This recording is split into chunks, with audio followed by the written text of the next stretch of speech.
Hey guys, I'm going to show you how to do the Hitchcock zoom in, zoom out. First thing you gotta do is make sure your zoom in, zoom out speed is set at least 4.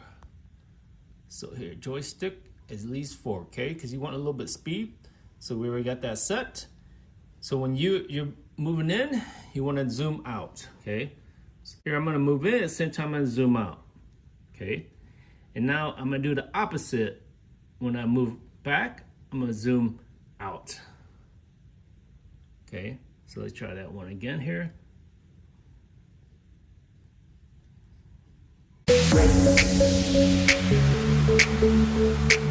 Hey guys, I'm gonna show you how to do the bullet special effect here.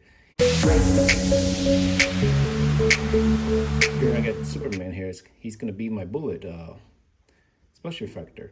So first thing you gotta do, you gotta turn on face recognition so it can follow it, and then you gotta make sure it's on 60 frames per second. So what we're gonna do is we're gonna just rotate around him,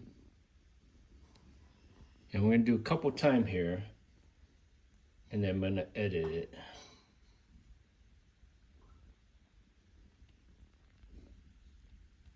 And when you edit it, you're just gonna speed up, slow it down.